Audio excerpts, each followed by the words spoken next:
बिस्मिल्लाहिर्रहमानिर्रहीम। Dear students, आज हम चैप्टर नंबर 1 का टॉपिक जो डिस्कस करेंगे वो है आयनाइजेशन एनर्जी।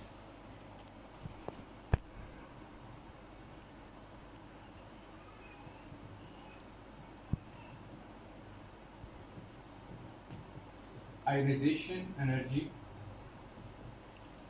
अब जो आयनाइजेशन एनर्जी को फर्स्ट ऑफ ऑल हम डिफाइन करते हैं तो हम कहते हैं the minimum amount of energy,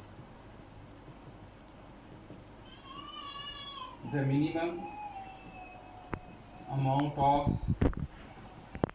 energy required to remove an electron from isolated gaseous atom is known as ionization energy। कि अब इसमें देखिए कि अगर आप मिनिमम अमाउंट ऑफ एनर्जी जो किसी एटम के आउटर मोस्ट सेल से इलेक्ट्रॉन को रिमूव करने के लिए जो एनर्जी रिक्वायर्ड होती है that is known as ionisation energy.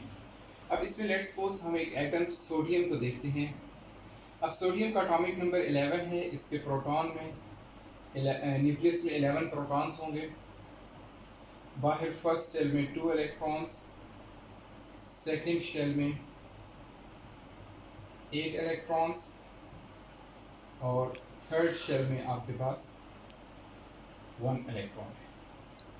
अब इसमें क्योंकि सोडियम का जो एटॉमिक नंबर है वो 11 है और मास नंबर 23 है, इसमें जो न्यूट्रॉन्स होंगे वो 12 न्यूट्रॉन्स हैं। लेकिन हमारा यहाँ पे न्यूट्रॉन के साथ कंसर्न नहीं है, हम प्रोटॉन और इलेक्ट्रॉन की बात कर रहे हैं। तो अब ये जो सोडियम का आउटर मोस्ट सेल है, इस इलेक्ट्रॉन को, ये जो न्यूक्लियस है ये इस इलेक्ट्रॉन को अपनी तरफ अट्रैक्ट कर रहा है। तो अब इस इलेक्ट्रॉन को जितनी फोर्स के साथ न्यूक्लियस अपनी तरफ अट्रैक्ट कर रहा है उससे ग्रेटर अमाउंट ऑफ फोर्स जब हम इस इलेक्ट्रॉन को प्रोवाइड करेंगे then this electron will be knock out from the valence shell. तो अब इस इलेक्ट्रॉन को वैलेंस सेल से रिमूव करने के लिए जितनी एनर्जी हमें रिक्वायर्ड होगी that energy is known as ionisation energy. अब आयनाइजेशन एनर्जी में एनर्जी रिक्वायर्ड होती है क्योंकि हमने बात डिस्कस कर ली कि इलेक्ट्रॉन को न्यूक्लियस अपनी तरफ अट्रैक्ट कर रहा है, तो उसे रिमूव करने के लिए हमें एनर्जी चाहिए होगी। अब इसमें बच्चों अगर हम एग्जांपल डिस्कस करें सोडियम की ही, इसका जो यूनिट है आयनाइजेशन एनर्जी का that is kilo joule per mole. अब अगर आप सोडियम का केस देखें तो सोडियम जब एक इलेक्ट्रॉन को लूज करेगा तो it will produce Na positive और +1 इलेक्ट्रॉन, और इसकी जो फर्स्ट आयनाइजेशन एनर्जी है उसकी वैल्यू आपके पास 496 किलो जूल पर मोल। अब अगर किसी एटम से फर्स्ट इलेक्ट्रॉन को रिमूव करेंगे तो वो आपके पास फर्स्ट आयनाइजेशन एनर्जी कहलाएगी। सेकंड इलेक्ट्रॉन को रिमूव करेंगे तो उसे सेकंड आयनाइजेशन एनर्जी। इसी तरह से अगर थर्ड इलेक्ट्रॉन को रिमूव करेंगे तो उसे थर्ड आयनाइजेशन एनर्जी कहेंगे। अब यहाँ पे एक और जो बात हमने ऑब्जर्व करनी है और वो शॉर्ट क्वेश्चन में भी आ जाती है, और वो ये है कि why second ionisation energy is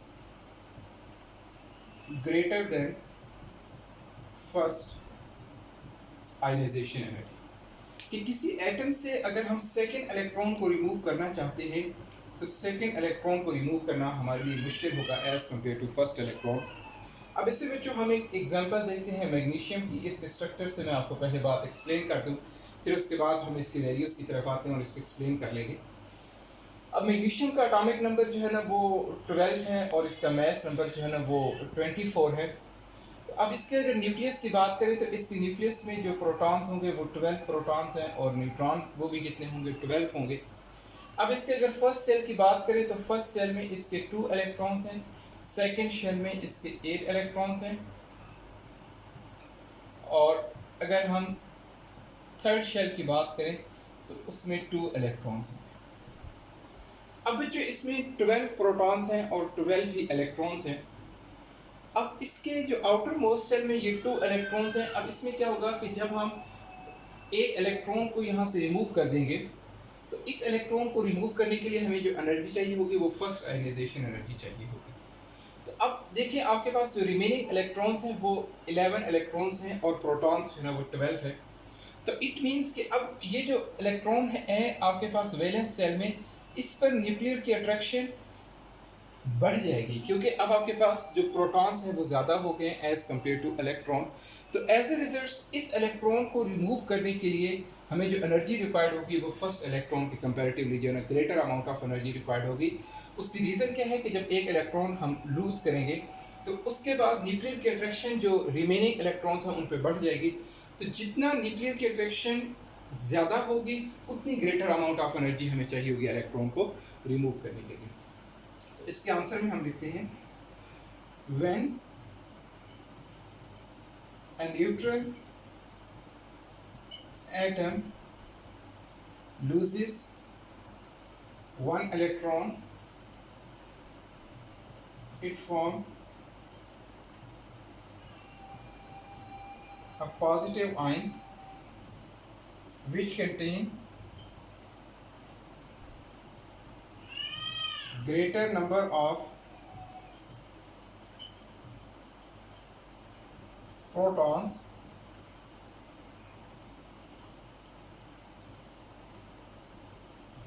as compared to electrons. So the nuclear attraction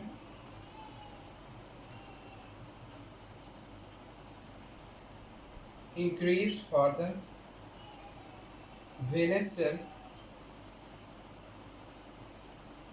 so it is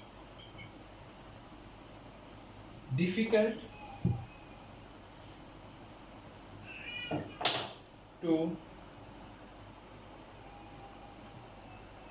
remove the second electron. अब इससे बच्चों आपके साथ एक एग्जांपल ज़रूर जो है वो मेंशन करनी है, और हम इसमें एग्जांपल देखते हैं मैग्नीशियम की। मैग्नीशियम जब एक इलेक्ट्रॉन को लूज करता है m+1 इलेक्ट्रॉन, तो अभी जो इसकी आयनाइजेशन एनर्जी होगी ये फर्स्ट आयनाइजेशन एनर्जी है और इसकी वैल्यू 738 किलोजूल पर। अब अगर Mg+1 से हम एक और इलेक्ट्रॉन को लूज करते हैं Mg+2 1 इलेक्ट्रॉन, इसको आप IE फर्स्ट और इसको IE सेकंड कर लें। अब सेकंड आयनाइजेशन एनर्जी की वैल्यू जो है वो 1451 किलोजूल है। तो अब देखिए सेकंड इलेक्ट्रॉन को रिमूव करना फर्स्ट इलेक्ट्रॉन के कंपैरेटिवली मुश्किल है, इसलिए सेकंड आयनाइजेशन एनर्जी की वैल्यू ग्रेटर है as compare to first ionisation. ये एक आपका शॉर्ट क्वेश्चन यहाँ से आ गया। अब नेक्स्ट हम फैक्टर्स की बात करते हैं कि वो कौन कौन से फैक्टर्स हैं जिन पर आयनाइजेशन एनर्जी जो है ना वो डिपेंड करती है। तो फर्स्ट हमारे पास है magnitude of nuclear charge. Magnitude of nuclear charge. अब हम ये बात पहले भी डिस्कस कर चुके हैं कि जो इलेक्ट्रॉन्स हैं उनको न्यूक्लियस अपनी तरफ अट्रैक्ट कर रहा है, तो जितना न्यूक्लियर का चार्ज ज़्यादा होगा और उतनी ज़्यादा उसकी वैलेंस सेल इलेक्ट्रॉन पर अट्रैक्शन होगी, तो एज ए रिजल्ट इलेक्ट्रॉन को रिमूव करना उतना ही मुश्किल होगा। हमारे पास आयनाइजेशन एनर्जी की वैल्यू जो है ना वो ज़्यादा हो। तो greater the nuclear charge, greater the nuclear charge, higher will be the ionization energy. Second one is atomic radii. अब एटॉमिक रेडियाई में जितना लार्ज साइज का एटम होगा तो डेफिनेटली उसके जो न्यूक्लियस होगा उसके अपने वैलेंस सेल इलेक्ट्रॉन पर अट्रैक्शन जो है ना वो वीक होगी, तो वहाँ से इलेक्ट्रॉन को रिमूव करना इजी होगा। तो जितना greater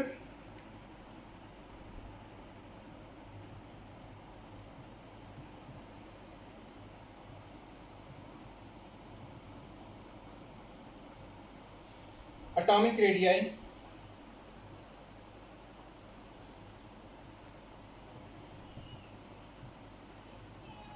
lower will be the ionization energy, क्योंकि आपके पास न्यूक्लियर की अट्रैक्शन जो है ना वो कम हो जाएगी।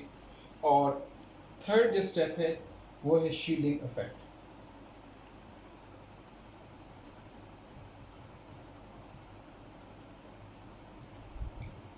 शील्डिंग इफेक्ट हम डिस्कस कर चुके हैं पहले। क्या होता है कि न्यूक्लियस और वैलेंस शेल के इलेक्ट्रॉन्स के बिटवीन जो अट्रैक्शन है उसमें कमी आ जाना due to the presence of inertial electron, that is known as shielding effect. तो जितना शील्डिंग इफेक्ट ज़्यादा होगा, न्यूक्लियर और वैलेंस शेल की अट्रैक्शन कम होती जाएगी, तो as a result ionization energy जो है ना वो कम हो जाएगी। तो इसमें हम क्या कहेंगे कि greater the shielding effect, greater the shielding effect, lower will be the ionization energy. तो ये बच्चों हमारे पास तीन फैक्टर्स हो गए जिन पे आपकी आयनाइजेशन एनर्जी जो है ना वो डिपेंड करती है। अब नेक्स्ट हम आयनाइजेशन एनर्जी के ट्रेंड की बात करेंगे कि पीरियोडिक टेबल में आयनाइजेशन एनर्जी का ट्रेंड क्या है। ये लॉन्ग क्वेश्चन के हवाले से भी आपने देखना होगा और शॉर्ट क्वेश्चन। अब trend in periodic table, trend in periodic table. अब ट्रेंड इन पीरियोडिक टेबल में हम पहले भी बात कर चुके हैं कि जब भी ट्रेंड की बात होगी तो हम अलार्म पीरियड भी बात करेंगे और अलार्म ग्रुप बात करेंगे। पहले हम अलार्म पीरियड की बात करते हैं। अब पीरियड में हम मूव लेफ्ट टू राइट करते हैं। When we move from left to right in a period, the ionization energy increases। अब इसकी रीज़न क्या है? जो आप पहले एटॉमिक रेडियाई की रीजंस डिस्कस कर चुके हैं वही सेम इसकी रीजंस होंगी। अब उनको जस्ट मैं एक बार रिकॉल कर देता हूँ। अब इसमें एक आप याद कर लें, बाकी सब के सेम जो है ना वो रीजंस रहेंगी। अब फर्स्ट जो रीज़न है वो ये है कि number of shells remain same.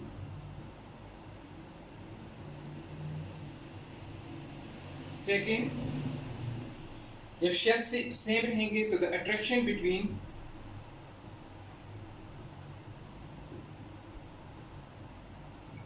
Nucleus and valence shell electrons increases. और थर्ड जो आप बात करेंगे वो है शील्डिंग इफेक्ट की। Shielding effect remain same. तो ये थ्री वो रीजंस हैं जो कि आपके इस ट्रेंड को जस्टिफाई करते हैं। तो ये बड़ी इजीली आप समझ सकते हैं कि लेफ्ट और राइट जब नंबर ऑफ शेल्स सेम रहेंगे तो न्यूक्लियस और वैलेंस शेल की अट्रैक्शन जो है वो बढ़ती जाएगी। जितनी अट्रैक्शन ज़्यादा होगी उतना इलेक्ट्रॉन को रिमूव करना मुश्किल होगा। जितना इलेक्ट्रॉन को रिमूव करना मुश्किल होगा आयनाइजेशन एनर्जी की वैल्यू उतनी ही ज़्यादा होगी। अब नेक्स्ट बच्चों हम डिस्कस करते हैं अलोंग अ ग्रुप। अब ग्रुप में हम मूव करते हैं टॉप टू बॉटम। तो अब ग्रुप में जब हम टॉप टू बॉटम मूव करेंगे, नेक्स्ट है ना आपके पास अलोंग ग्रुप। अब अलोंग ग्रुप में हम when we move from top to bottom in a group, the ionization energy decreases। अब ionization energy decrease होगी। अब इसके reasons क्या हैं? पहली रीजन ये है, अब इसमें नंबर ऑफ शेल्स सेम थे और इसमें क्या होगा, with each element a new shell is added, a new shell is added with each element down the group। Second जो इसका रीजन है वो ये है कि जब नंबर ऑफ शेल्स बढ़ते जाएंगे तो न्यूक्लियस और वैलेंस सेल की अट्रैक्शन कम होती जाएगी। The attraction between nucleus and valence shell electrons decreases, and last one is shielding effect increases.